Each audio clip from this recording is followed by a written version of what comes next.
বনৰ অগ্নি বিপদ আৰু সুৰক্ষাৰ মডেললৈ আপোনালোক স্বাগতম।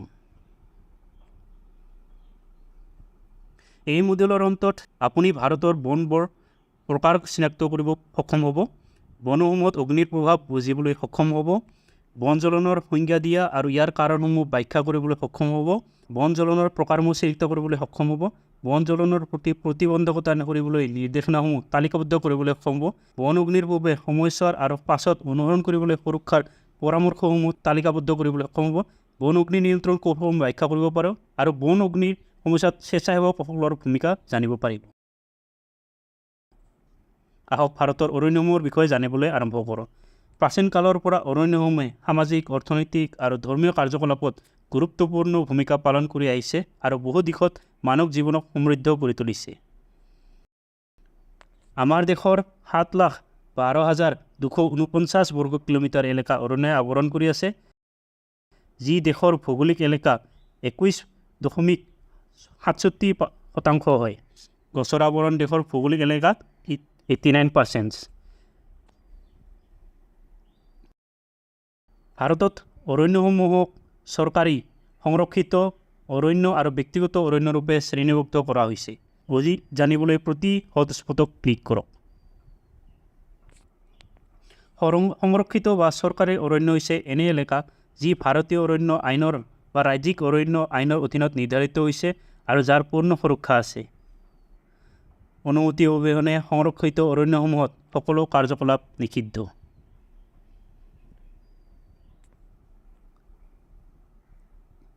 ব্যক্তিগত অৰণ্য হৈছে এনে ভূমি য'ত গছপুলি জন্মে, যি অভিধানৰ অৰ্থ অনুসৰি অৰণ্য হিচাপে গণ্য কৰা হয়, কিন্তু বৰ্তমান পৌৰ প্ৰাধিকাৰ দ্বাৰা অধিগ্ৰহণ কৰা নহয়। ই মূলতঃ এজন ব্যক্তিৰ ভূমিত ৰোপণ কৰা, যত্ন লোৱা বা সংৰক্ষণ কৰা অৰণ্য।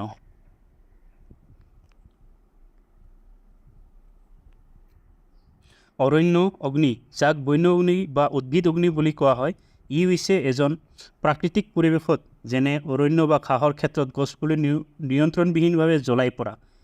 এই অগ্নি পৰিৱেশৰ অৱস্থাৰ আধাৰত বিস্তৃত হয়। ভাৰতৰ অৰণ্য অগ্নিসংযোগ সাধাৰণতে মানুহৰ কাৰ্যকলাপৰ দ্বাৰা আৰম্ভ হয়, যেনে কৃষিৰ বাবে ভূমি পৰীক্ষা কৰাটো বা বীজৰ বাবে অৰণ্যৰ উৎপাদকসমূহ সংগ্ৰহ কৰা, নতুন ঘাঁহৰ জন্মৰ বাবে চিগাৰেটৰ টুকুৰাবোৰ অসাৱধানীভাৱে পৰিত্যাগ অথবা অগ্নিৰ অসাৱধানতাৰে ব্যৱহাৰ, আৰু পথৰ খৰ আৰু প্ৰাকৃতিক কাৰণৰ দ্বাৰা অতি কমে আৰম্ভ হয়, যেনে বজ্ৰপাত ইয়াৰ উদাহৰণ। এটা অৰণ্য অগ্নিৰ বাবে জ্বলাই থাকিবলৈ 3টা চৰ্ত উপস্থিত হ'ব লাগিব: ইন্ধন, অক্সিজেন আৰু তাপৰ উৎস। ইন্ধন হৈছে যিকোনো দাহ্য বস্তু যেনে গছ, ঘাঁহ, গছৰ কপৰি আৰু এমনকি ঘৰ। অৰণ্যৰ মাটিত ইন্ধনৰ একাধিকতা যিমান বেছি, অগ্নিৰ তীব্ৰতা সিমান বেছি হ'ব। অগ্নিৰ ত্ৰিভুজৰ 3টা মৌলিক উপাদানৰ ভিতৰত ইন্ধন আৰু অক্সিজেন হৈছে স্বাভাৱিকভাৱে অৰণ্যত উপলব্ধ। তৃতীয় উপাদানটো হৈছে তাপ, যি সঁচাকৈ অৰণ্যত অগ্নি আৰম্ভ কৰে। তাপ প্ৰাকৃতিক অথবা কৃত্ৰিম কাৰণৰ দ্বাৰা যোগান ধৰিব পৰা যায়। জ্বলাই থকা শিবিৰৰ অগ্নি চিগাৰেট অথবা শুকান পাতত বিস্তৃত কাঁচৰ টুকুৰা, বজ্ৰপাত, গৰম বতাহ আৰু সূৰ্য তাপ প্ৰদান কৰি অৰণ্য অগ্নি সূত্ৰপাত কৰিব পাৰে। বেছি সংখ্যক অগ্নি মানুহৰ দ্বাৰা আৰম্ভ হয়। মানুহৰ কাৰণসমূহৰ তালিকাত আছে ভূমি পৰিহাৰ কৰাটো আৰু অন্য কৃষি কাৰ্যকলাপ, পোহনীয়া জন্তুৰ বাবে ঘাঁহৰ ক্ষেত্ৰৰ ৰক্ষণাবেক্ষণ, উৎপাদন নোহোৱা অন্যবোৰ নিষ্কাশন কৰা, ঔদ্যোগিক উন্নয়ন, পুনৰ্বাস, চিকাৰ, অসাৱধানতা আৰু অগ্নিসংযোগ। অৰণ্যৰ অগ্নি পৰিৱেশ বিজ্ঞান আৰু অৰ্থনীতি দুয়োটাই মিশ্ৰিত ভূমিকা পালন কৰে। কাৰণ হিচাপে পৰিৱেশৰ নেচাৰেল অগ্নিৰ ওপৰত নিৰ্ভৰ কৰে তেওঁলোক ডাইনামিক্স, জীৱ বৈচিত্ৰ্য আৰু উৎপাদনতা ৰক্ষাৰ বাবে। তথাপি প্ৰতি বছৰ অৰণ্য অগ্নিয়ে কোটি কোটি হেক্টৰ অৰণ্য, বনৰীয়া অঞ্চল আৰু অন্যান্য উদ্ভিদক ধ্বংস কৰে, যাৰ ফলত মানুহ আৰু পশুৰ জীৱন হানি আৰু ব্যাপক আৰ্থিক ক্ষতি ঘটে। আহক এতিয়া অৰণ্য অগ্নিৰ কাৰণবোৰ বুজো।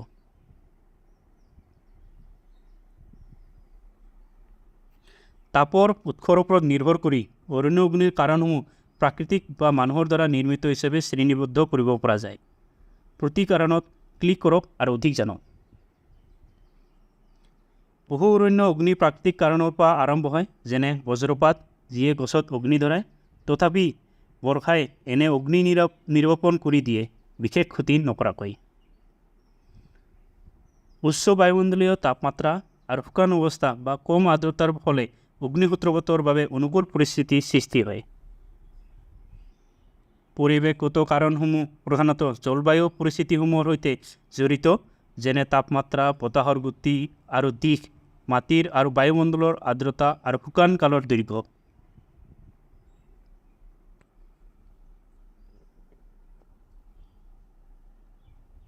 অগ্নি তেতিয়া হয় যেতিয়া চিগাৰেট, বিড়ি, বৈদ্যুতিক ইস্পাত বা যিকোনো ইগনিশ্যন উৎসৰ সৈতে দাহ্য বস্তুৰ সংস্পৰ্শ ঘটে। মানুহৰ সৈতে জড়িত কাৰণসমূহ মানুহৰ কাৰ্যকলাপ আৰু অৰণ্য ব্যৱস্থাপনা পদ্ধতিসমূহৰ পৰা উদ্ভৱ হয়। মানুহৰ সৈতে জড়িত কাৰণসমূহ উদ্দেশ্যমূলক বা উদ্দেশ্যহীন হ'ব পাৰে। এনেধৰণৰ কিছুমান কাৰণ হৈছে প্ৰাচীন স্থানান্তৰিত খেতিৰ ব্যৱস্থা, অৰণ্যত অসাৱধানতা ভ্ৰমণকাৰীৰ দ্বাৰা অসাৱধানীভাৱে ব্যৱহাৰ কৰা অগ্নিৰ পৰা, গাঁওবাসীৰ দ্বাৰা খেতিত আৰু বন্য পশু দূৰ কৰিবলৈ অগ্নি ব্যৱহাৰ, আৰু অৰণ্যৰ চাৰিওফালে থকা মানুহৰ দ্বাৰা বিনোদনৰ বাবে উদ্দেশ্যমূলকভাৱে জ্বলাই থকা অগ্নি। অৰণ্য অগ্নিৰ কাৰণসমূহ মানুহ আৰু গৰুৰ জনসংখ্যা বাঢ়ি যোৱাৰ ফলত বেছি হৈছে। মানুহে গৰু চৰাবলৈ কাঠ আৰু অন্যান্য সামান্য অৰণ্যৰ উৎপাদক সংগ্ৰহ কৰিবলৈ অৰণ্যত অধিক নিয়মিতকৈ প্ৰৱেশ কৰে। ভাৰতত প্ৰায় 90% অৰণ্য অগ্নি মানুহৰ দ্বাৰা সৃষ্টি হোৱা বুলি অনুমান কৰা হৈছে।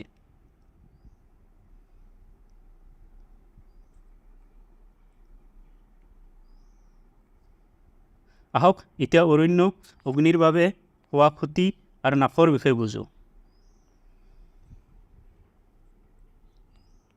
অগ্নি হৈছে অৰণ্য ব্যৱস্থাপনাৰ এখন অজাত আৰু পৃথিৱীৰ বহুতো অৰণ্য উন্নয়ন আৰু ব্যৱস্থাপনাত এটি গুৰুত্বপূৰ্ণ প্ৰভাৱ বিস্তাৰ কৰা উপাদান।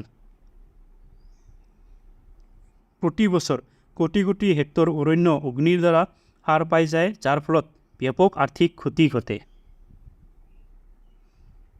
এই ক্ষতিসমূহৰ কাৰণ হৈছে জ্বলাই থকা কাঠ, ভূমি নষ্ট হোৱা উচ্চ অগ্নি নিৰোধৰ খৰচ, পৰিৱেশত ক্ষতি, বাসগৃহ, সম্পত্তি আৰু নিৰ্মাণ ব্যৱস্থাৰ ক্ষতি আৰু জীৱনহানি। সাধাৰণতে অৰণ্য পৰিৱেশ প্ৰাকৃতিক অগ্নিৰ ঘন ঘন প্ৰভাৱত বিকশিত হৈছে, যেতিয়া আন বহুতো অৰণ্য অগ্নিৰ প্ৰভাৱৰ পৰা ক্ষতি পাইছে। আহক এতিয়া অৰণ্য অগ্নিৰ বিভিন্ন ধৰণৰ বিষয়ে জানো।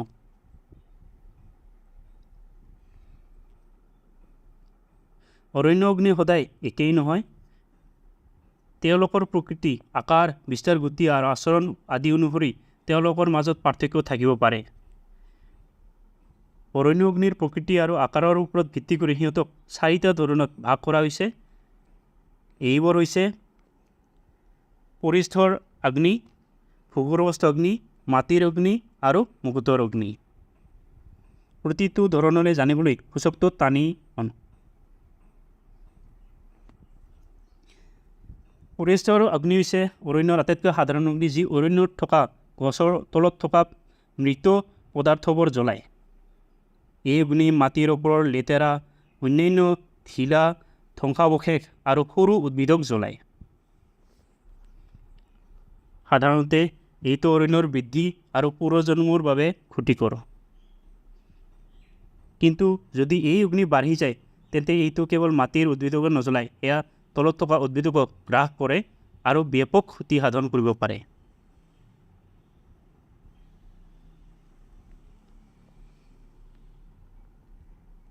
এইবোৰ হৈছে নিম্ন তীব্ৰতাৰ অগ্নি, যিয়ে অৰণ্যৰ তলত থকা জৈৱ বস্তুৰ ক্ষয় কৰে।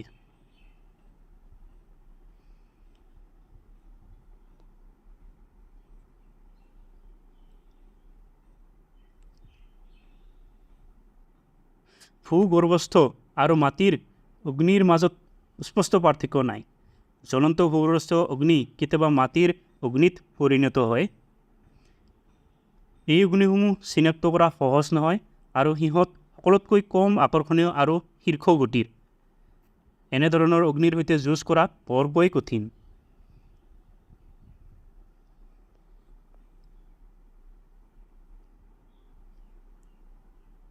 ক্ৰাউন ফায়াৰ হৈছে আটাইতকৈ অবিশ্বাস্য অগ্নি যি গছৰ মূৰৰ পৰা জ্বলাই আৰু বতাহত দ্ৰুত বিকশিত হয়। সাধাৰণতে এই অগ্নিসমূহ মাটিৰ অগ্নিৰ দ্বাৰা জ্বলাই উঠে। এইটো বনাঞ্চলৰ আটাইতকৈ প্ৰভাৱশালী ধৰণৰ অগ্নি। সাধাৰণতে এইটো গছ বা গছৰ জোপাৰ মূৰৰ পৰা তললৈ আগবাঢ়ে আৰু মাটিৰ অগ্নিৰ ওপৰত নিৰ্ভৰ কৰে। ঘন সংকোচযুক্ত অৰণ্য ক্ৰাউন ফায়াৰ মাটিৰ সমৰ্থক অগ্নিৰ আগত বতাহৰ সহায়ত আগবাঢ়িব পাৰে। যিহেতু এইটো মাটিৰ বাহিৰত থাকে, সেয়ে নিয়ন্ত্ৰণৰ বাহিৰত। যেতিয়ালৈকে এইটো মাটিত নপৰে আৰু সাধাৰণতে ই দ্ৰুত গতিৰে আগবাঢ়ে, সেয়া অগ্নি নিৰ্বাপকসকলৰ বাবে ভয়ংকৰ বিপদৰ সৃষ্টি কৰে। যিসকলে আবদ্ধ হৈ পৰে সিহঁতে জ্বলন্ত আঘাত পায়। এতিয়া আমি বনজ অগ্নি কেনেকৈ ৰোধ কৰিব পাৰি সেয়া আলোচনা কৰোঁ।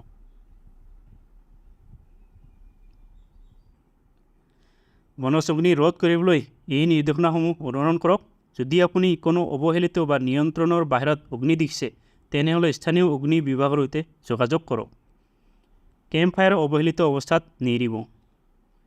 শুবলৈ বা কেম্প স্থান ত্যাগ কৰাৰ পূৰ্বে অগ্নিটো পানীৰে ঢালি সম্পূৰ্ণৰূপে নুমাই দিয়ক, ছাইখিনি ঠাণ্ডা নোহোৱা পৰ্যন্ত। কেম্পিঙৰ সময়ত লেণ্টাৰ্ণ, চোলা বা হিটাৰ ব্যৱহাৰ কৰোঁতে যত্নৱান হোৱা উচিত। নিশ্চিত কৰক যে লাইটিং আৰু হিটিং যন্ত্ৰসমূহ ঠাণ্ডা নোহোৱা পৰ্যন্ত পুনৰ তেল নভৰাই। জ্বলনশীল আৰু তৰল সামগ্ৰী আৰু তেল জ্বালানি যন্ত্ৰৰ পৰা আঁতৰত ৰাখক। চলন্ত গাড়ীৰ পৰা চিগাৰেট, মেচ আৰু ধূমপানৰ সামগ্ৰী নিৰ্দিষ্ট স্থানত বৰ্জন নকৰিব। চিগাৰেট বৰ্জন কৰাৰ পূৰ্বে সম্পূৰ্ণৰূপে নুমুৱাই দিয়াৰ ওপৰত নিশ্চয়তা ৰাখক। আৱৰ্জনা জ্বলি থাকিলে স্থানীয় নিৰ্দেশনাসমূহ অনুসৰণ কৰক। ধুমুহা আহিলে আৱৰ্জনা জ্বলোৱা কাম নকৰিব। অগ্নিকাণ্ড নিয়ন্ত্ৰণ কৰিবলৈ এখন বেলচা, পানী আৰু অগ্নিৰোধক সামগ্ৰী সদায় সন্নিৱিষ্ট ৰাখিব। আৱৰ্জনা জ্বলোৱা সময়ত কাষত সকলো জ্বলন্ত বস্তু আঁতৰাই ৰাখক। এতিয়া আমি আলোচনা কৰোঁ যে বনজ অগ্নিৰ ঘটনাত আপুনি আপোনাৰ আত্মৰক্ষা, আপোনাৰ পৰিয়াল আৰু আপোনাৰ সম্পত্তি কেনেকৈ সুৰক্ষিত কৰিব পাৰে।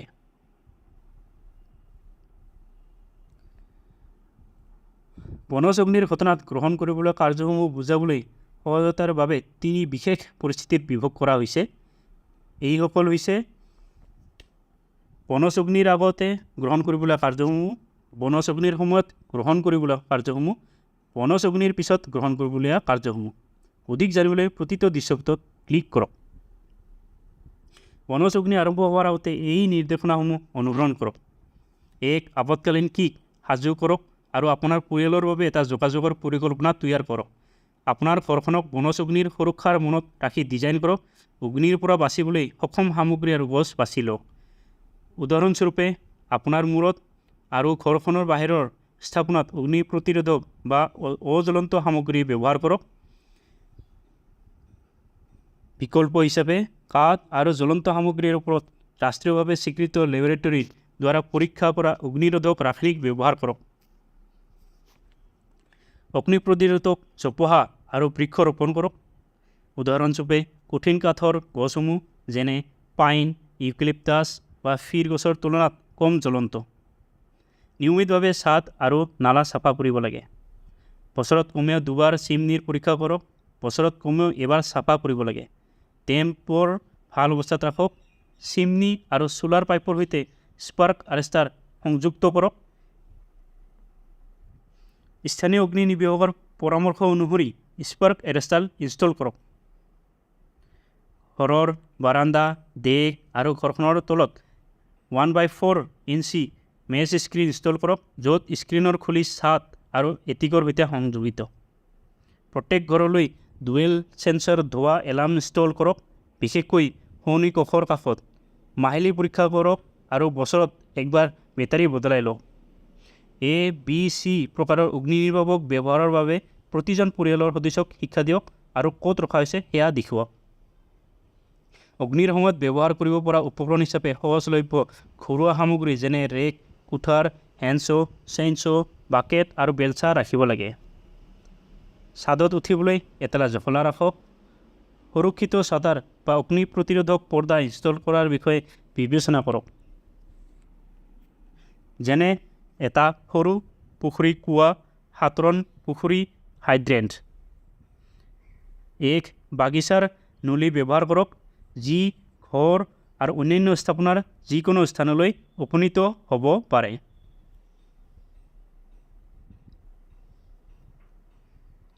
কমেও ঘৰখনৰ দুইফালে আৰু অন্যান্য স্থাপনাৰ কাষত fridge proof exterior water outlet install কৰক। লগতে ঘৰখনৰ পৰা 50 ফিট আঁতৰত অতিৰিক্ত আউটলেট ইনষ্টল কৰক আৰু যদি বিদ্যুৎ সংযোগ বিচ্ছিন্ন হয় তেন্তে এটা পৰ্টেবল গেছৰ চালিত পাম্পৰ ব্যৱস্থা কৰিবলৈ বিবেচনা কৰক।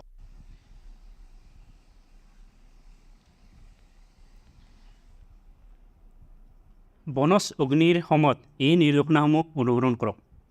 যদি আপুনি বনজ অগ্নি দেখিবলৈ পায়, নিৰ্বাচনৰ আগতে সহায়ক নম্বৰত যোগাযোগ কৰক।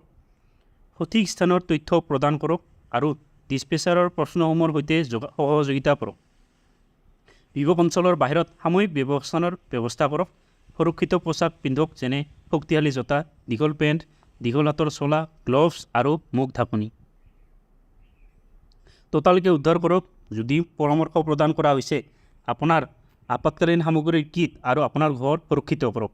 আগতীয়াকৈ আপোনাৰ উদ্ধাৰৰ পথ জানি লওক। অগ্নি আৰু ধোঁৱাৰ গতিবিধি পৰিমাণৰ ওপৰত সতৰ্ক থাকক আৰু আপোনাৰ প্ৰস্থান আৰু গন্তব্যস্থানৰ বিষয়ে কোনোবাক অৱগত কৰক। অগ্নিশমনৰ উপকৰণসমূহ যেনে ৰেক, কুঠাৰ, হেণ্ডছ, বাকেট আৰু বেলচা সংগ্ৰহ কৰক।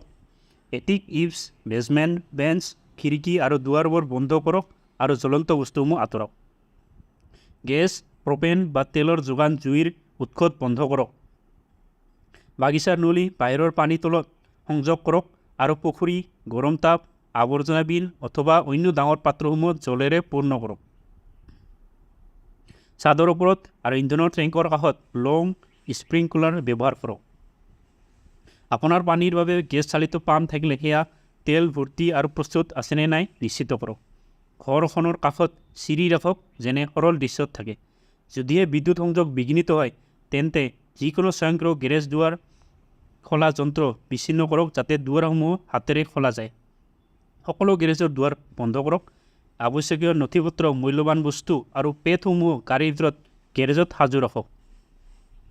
জ্বলন্ত ফাৰ্নিচাৰসমূহ খিৰিকী আৰু শ্লাইডিং গ্লাছ দুৱাৰৰ পৰা আঁতৰাই ঘৰৰ কেন্দ্ৰত স্থানান্তৰ কৰক। বাহিৰৰ লাইটবোৰ জ্বলাই ৰাখক আৰু প্ৰত্যেকটো কোঠাত এটা লাইট জ্বলাই ৰাখক, যাতে ঘৰখন ধোঁৱাত অধিক দৃশ্যমান হয়। ত্যাগ কৰাৰ পূৰ্বে এই সুৰক্ষাসমূহ গ্ৰহণ কৰি আপোনাৰ ঘৰখন অধিক সুৰক্ষিত কৰক। জ্বলনীয় বস্তুসমূহ যেনে কাঠ, গছৰ আৱৰ্জনা, বাৰবিকিউ গ্ৰিলছ আৰু তেলৰ গিলান আপোনাৰ ঘৰৰ পৰা আঁতৰাওক। সকলো খিৰিকী আৰু দুৱাৰ বন্ধ কৰক, যাতে বতাহৰ চলাচল নহয়। প্ৰাকৃতিক গেছ, প্ৰপেন বা তেলৰ সকলো সামগ্ৰী বন্ধ কৰক আৰু ডাঙৰ পাত্ৰসমূহ যেনে পুখুৰী, গৰম তাপ, আৱৰ্জনা বিন বা টাবসমূহ জলৰে পূৰ্ণ কৰক, যাতে অগ্নি ৰোধ কৰিব পাৰে। বনজ অগ্নিৰ ধৰা পৰিলে এই পদক্ষেপসমূহ অনুসৰণ কৰক। দ্ৰুতগতিৰ বনজ অগ্নিৰ পৰা দৌৰি পলাবলৈ চেষ্টা নকৰিব। বৰঞ্চ কিবা পানী থকা ঠাই যেনে পুখুৰী বা নদীৰ কাষত যাবলৈ চেষ্টা কৰক।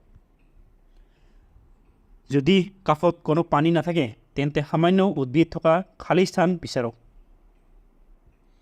মাটিৰ সৈতে নিমজ্জিত হৈ থাকক আৰু আপোনাৰ শৰীৰৰ ওপৰত ভিজা কাপোৰ বা চাদৰেৰে ঢাকি ৰাখক। অগ্নিৰ পাৰ হোৱাৰ পৰ্যন্ত নিমজ্জিত আৰু আবৃত থাকক। আপোনাৰ হাওঁফাওঁ সুৰক্ষিত ৰখাৰ বাবে মাটিৰ কাষৰ বায়ু টানি লওক, যাতে ধোঁৱা শ্বাস গ্ৰহণ নকৰে।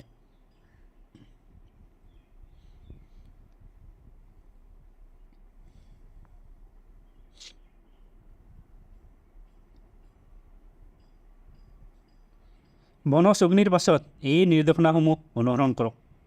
যদি আপোনাক খালী কৰিবলৈ কোৱা হয় বা আপোনাৰ ঘৰত থাকিবলৈ সুৰক্ষিত নহয় তেন্তে নিৰ্ধাৰিত ডিজাইন কৰা জনসাধাৰণ আশ্ৰয়লৈ যাওক।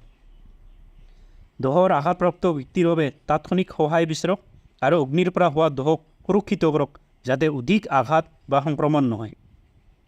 অগ্নিৰ বিপদৰ পাৰ হোৱাৰ পিছত ছাদৰ অগ্নি স্পাৰ্ক আৰু ইম্বাৰ্ছ নিৰীক্ষণ কৰক আৰু আচলৰ পৰা লুকাই থকা স্পাৰ্ক পৰীক্ষা কৰক। অগ্নিৰ পাছত কেইটামান ঘণ্টা অঞ্চলটোৰ ওপৰত লক্ষ্য ৰাখক, যাতে ধোঁৱা আৰু স্পাৰ্ক নিয়মিত পৰীক্ষা কৰিব পৰা যায়। অগ্নি কৰ্তৃপক্ষৰ দ্বাৰা অনুমোদিত নোহোৱালৈকে আপোনাৰ ঘৰলৈ পুনৰ প্ৰৱেশ নকৰিব। ভৱন পৰীক্ষকবৃন্দৰ পৰা ৰঙৰ কোডিত চিহ্নসমূহৰ সন্মান কৰক আৰু আপোনাৰ ঘৰলৈ সুৰক্ষিতভাৱে প্ৰৱেশ কৰিবলৈ অধিক নিৰ্দেশনা বিচাৰক। যদি আপোনাৰ ঘৰ অসুৰক্ষিত বুলি গণ্য হয় তেন্তে আপোনাৰ অনুস্থিতিত আপোনাৰ সম্পত্তিৰ ওপৰত নজৰ ৰখাৰ বাবে এজন বিশ্বাসযোগ্য ব্যক্তিক নিযুক্ত কৰক। চলিত এলেকাসমূহত সাৱধানতা অৱলম্বন কৰক কিয়নো গৰম স্থানসমূহ এতিয়াও থকা সম্ভৱ। ক্ষতিগ্ৰস্ত ভৱনত প্ৰৱেশ কৰোঁতে গৰম বা ধোঁৱা দেখিলে ততালিকে ওলাই যাওক। সহজে খুলিব পৰা বা শক্তিশালী বাকচ খুলিবলৈ চেষ্টা নকৰিব যাতে সামগ্ৰীবোৰ জ্বলি নাযায়। ক্ষতিগ্ৰস্ত শক্তি লাইন আৰু ছাইটৰ টুকুৰাবোৰ কাষত সাৱধান থাকক।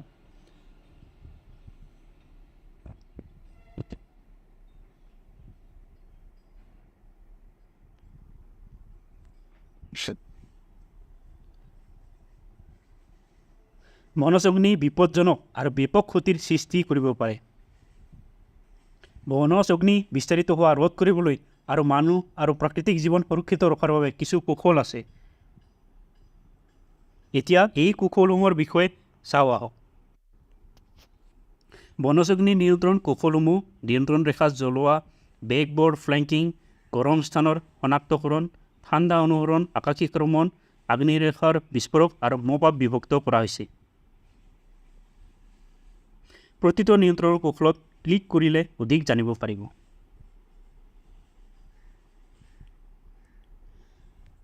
বনজ অগ্নি নিয়ন্ত্ৰণৰ আটাইতকৈ গুৰুত্বপূৰ্ণ উপাদানবোৰৰ ভিতৰত এটা হৈছে অগ্নিৰ দিশ আৰু বিস্তাৰ নিয়ন্ত্ৰণ কৰিবলৈ নিয়ন্ত্ৰণ ৰেখা ব্যৱহাৰ কৰা। এই নিয়ন্ত্ৰণ ৰেখাবোৰ হৈছে সীমা যি স্বাভাৱিক বা মানৱ নিৰ্মিত। এটা ৰকি ৰাইটছ বা নদী স্বাভাৱিক নিয়ন্ত্ৰণ ৰেখা হিচাপে কাম কৰিব পাৰে। লগতে অগ্নি নিৰ্বাপকসকলে এক দীৰ্ঘ লাইনৰ মাটি পৰিষ্কাৰ কৰি মানৱ নিৰ্মিত নিয়ন্ত্ৰণ ৰেখা স্থাপন কৰিব পাৰে। নিয়ন্ত্ৰণ ৰেখাৰ বিভিন্ন ধৰণ আছে, যেনে অগ্নিৰেখা য'ত মাটি খনন কৰি কৰা হয়, এটা স্ক্ৰাচ লাইন য'ত এক প্ৰাথমিক লাইন তাড়াতাড়ি গঢ়ি উঠোৱা হয়, আৰু এটা ভিজা লাইন য'ত অগ্নিৰোধক বা পানী ব্যৱহাৰ কৰা হয়। অগ্নিৰ সময়ত কেতিয়াবা বাধা পাৰ হৈ যাব পাৰে। এইটোৰ অৰ্থ হৈছে যে 100% নিয়ন্ত্ৰিত অগ্নি পুনৰ জ্বলি উঠিব পাৰে।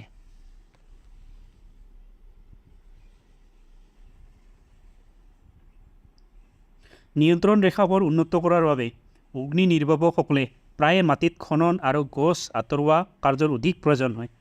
নিয়ন্ত্ৰণ ৰেখাৰ কাষৰ পৰা পুৰা কেঁচা মাটি জ্বলাই অগ্নি নিয়ন্ত্ৰণ আৰু স্থিতিশীলতাৰ বাবে ব্যৱহাৰ কৰা হয়।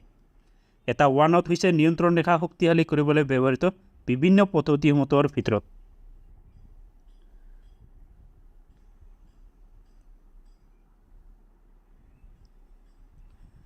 বেক বাৰ্ণআউটৰ দৰে কিন্তু অধিক উন্নত পদ্ধতিৰ প্ৰয়োজন। অগ্নি নিৰ্বাপকসকলে মূল অগ্নি নিয়ন্ত্ৰণ ৰেখাৰ ভিতৰত নিয়ন্ত্ৰিত অগ্নি সৃষ্টি কৰে। তেওঁলোকে তাৰ পাছত নতুন জ্বলন্ত অগ্নিক দিশৰ পৰা মূল অগ্নিৰ তললৈ নিয়ন্ত্ৰিত কৰে, যিয়ে ভিতৰত থকা ইন্ধন হ্ৰাস কৰে। যদি বনৰ অগ্নি যথেষ্ট সৰু হয় যাক সহজে নুমুৱাব পৰা যায়, তেনেহ'লে অগ্নি নিৰ্বাপকসকলে অগ্নিতত্বৰ পৰা পিছফালে নিজৰ কাম আৰম্ভ কৰিব পাৰে। অগ্নি নিৰ্বাপকসকলে সাধাৰণতে অগ্নিতত্বৰ চাৰিওফালে ঘূৰি সেয়া অগ্নি নুমুৱাৰ চেষ্টা কৰে। তেওঁলোকে অগ্নিতত্বৰ চাৰিওফালে আগবাঢ়ি গৈ অগ্নিৰোধত থকা শিখাবোৰৰ ওপৰত স্প্ৰে কৰিব পাৰে।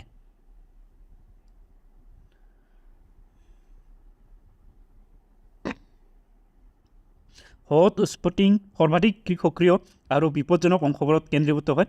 অগ্নি নিৰ্বাপক দলে এই অঞ্চলবোৰত কাৰ্যকৰী কৌশল বিকাশ কৰিবলৈ সহায় কৰে। এইটো প্ৰয়োজনীয় হৈছে যে সঁজুলি পুনৰ নিৰ্দেশিত কৰি উজ্জ্বল অংশ আৰু অগ্নিৰ সৰ্বাধিক গৰম স্থানৰ পৰা অহা স্পট অগ্নিৰ ওপৰত কাম কৰিব লাগে।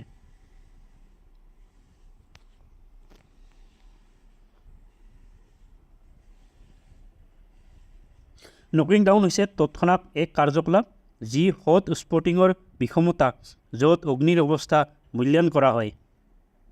নকডাউন কৌশল ব্যৱহাৰ কৰা হয় যেতিয়া অগ্নি নিৰ্বাপক দলে নিৰ্ধাৰণ কৰে যে এটি হটস্পট তৎক্ষণাত দমন কৰা উচিত। অগ্নি নিৰ্বাপকসকলে পোনপটীয়াকৈ লেতেৰা পানী বা ৰিটাৰ্ডেণ্ট প্ৰয়োগ কৰে যাৰ পৰা অত্যাধিক গৰম, সক্ৰিয় বা বৃহৎ অগ্নি অংশ হ্ৰাস পায়।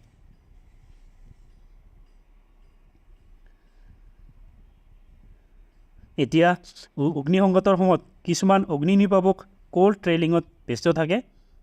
কোল্ড ট্ৰেইলিঙত বন্টৰ অগ্নিৰ পথৰ পিছফালৰ স্কট মাটি সন্ধান কৰা হয়। ইয়াৰ উদ্দেশ্য হৈছে নিশ্চিত কৰা যে কোনো উজ্জ্বল অংশ বা ছাই থাকি যোৱা নাই যিয়ে পুনৰ জ্বলি উঠিব পাৰে। যদি যথেষ্ট উন্মুক্ত পানীৰ উৎস নিকট থাকে তেন্তে বিমান আৰু হেলিকপ্টাৰৰে বাল্টিৰ পানী উঠাই অগ্নিত পেলাব পাৰে। পানী পেলোৱাৰ আগতে ফোম অগ্নি ৰিটাৰ্ডেণ্টৰ সৈতে মিশ্ৰিত কৰা হয়। ফোমযুক্ত পানী অগ্নিৰ বিস্তাৰৰ বিৰুদ্ধে অধিক কাৰ্যকৰী বাধা হিচাপে কাম কৰে আৰু পানীৰ ইন্ধনবোৰ আঁতৰাই দিয়ে যাতে পুনৰাই নজ্বলে।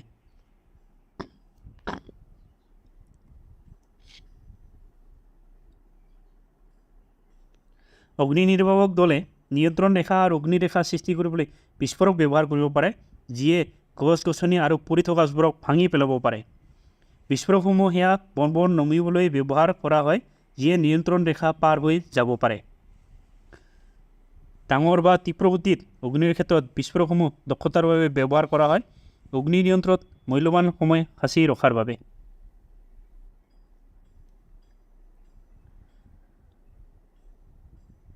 মপ-আপ হৈছে অগ্নি নিৰ্বাপক দলে নিয়ন্ত্ৰণ ৰেখাৰ পিছৰ পৰিষ্কাৰ কৰাৰ বাবে ব্যৱহৃত শব্দ। ইয়াত জুই কৰা, নিৰ্বাপিত কৰা আৰু স্পট অগ্নি নিৰ্বাপন কৰা অন্তৰ্ভুক্ত হৈছে, যিয়ে ৰেখাটো ভাঙি দিয়ে। লগতে ই জ্বলনীজনক বস্তুসমূহক পুৰণি বা স্থানান্তৰ কৰাৰ মাধ্যমে সুৰক্ষিত কৰে। এতিয়া চাওক বন অগ্নিৰ বিপদৰ সৈতে জড়িত স্বেচ্ছাসেৱকসকলৰ ভূমিকা। স্বেচ্ছাসেৱকসকলে নিষ্ক্ৰমণৰ সময়ত সমুদায়ত শৃংখলা ৰক্ষা কৰাত সহায় কৰিব পাৰে। তেওঁলোকে অগ্নিপথ নিৰ্মাণত সহায় কৰিব পাৰে। তেওঁলোকে উদ্ধাৰ দলক সঁজুলি ল'বলৈ সহায় কৰিব পাৰে। তেওঁলোকে উদ্ধাৰ দলক বন অগ্নিত ভুক্তভোগীসকলক হাতেৰে বা ষ্ট্ৰেচাৰৰ সহায়ত স্থানান্তৰিত কৰাত সহায় কৰিব পাৰে। তেওঁলোকে সমুদায়ৰ প্ৰয়োজনীয় গৃহস্থল সামগ্ৰী পৰিবহণ কৰিবলৈ সহায় কৰিব পাৰে।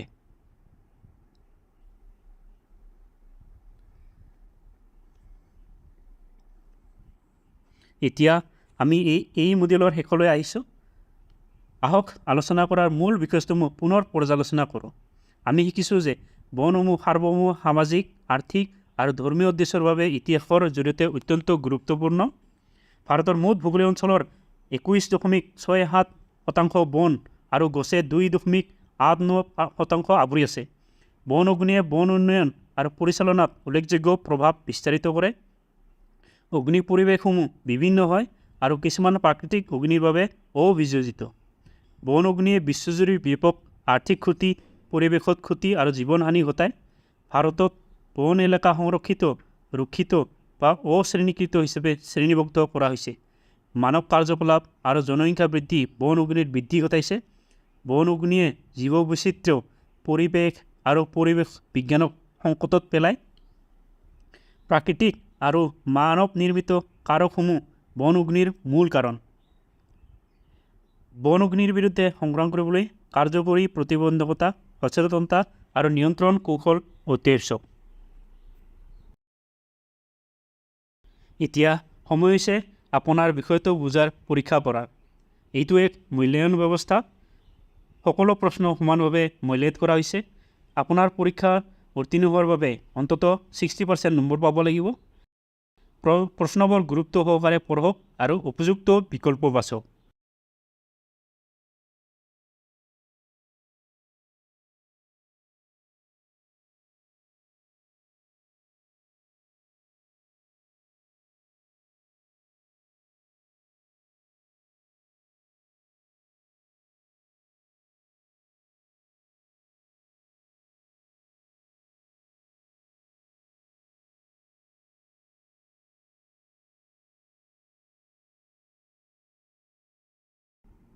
অভিনন্দন।